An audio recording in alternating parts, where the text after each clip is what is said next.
పోగొట్టుకున్న ఫలము మరలా తిరిగి సంపాదించుకోవడానికి దేవుని వాక్యాన్ని నీ ఇంట చేర్చుకో. నా దేవుణ్ణి నీ ఇంట చేర్చుకో. పరిశుద్ధాత్మకు చోటు.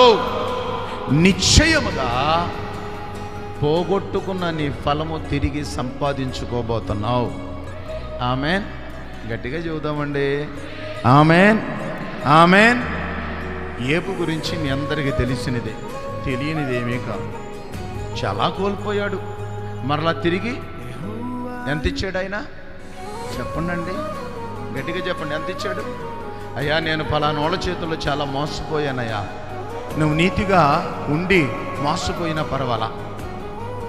నీతిగా ఉండి, అయ్యా నేను ఫలానా ఆయనకు ఒక 5 లక్షలు ఇచ్చానయ్యా.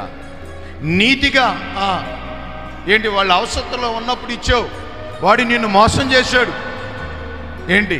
నేనంటాను, ఖచ్చితంగా దేవుడు నువ్వు మోసపోయింది 5 లక్షలు అయితే నీకు 50 లక్షలు ఇస్తాడు ఆయన. ఏంది అసలు? ఏమనిపించలేదు మీకు? నిజమండి.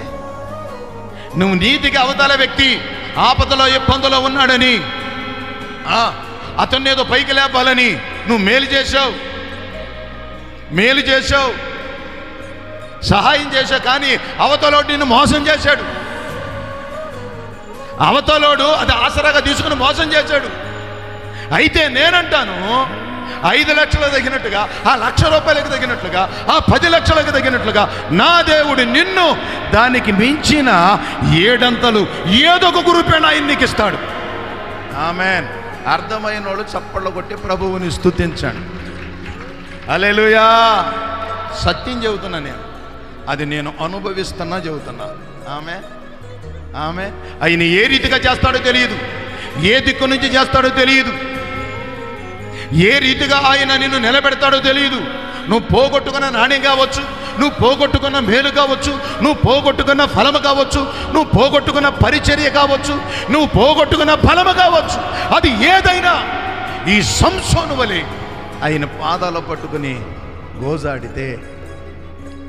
గోజాడితే నిశ్చయంగా నా దేవుడు మరలా పోగొట్టుకున్నది నీకు అనుగ్రహించబోతున్నాడు.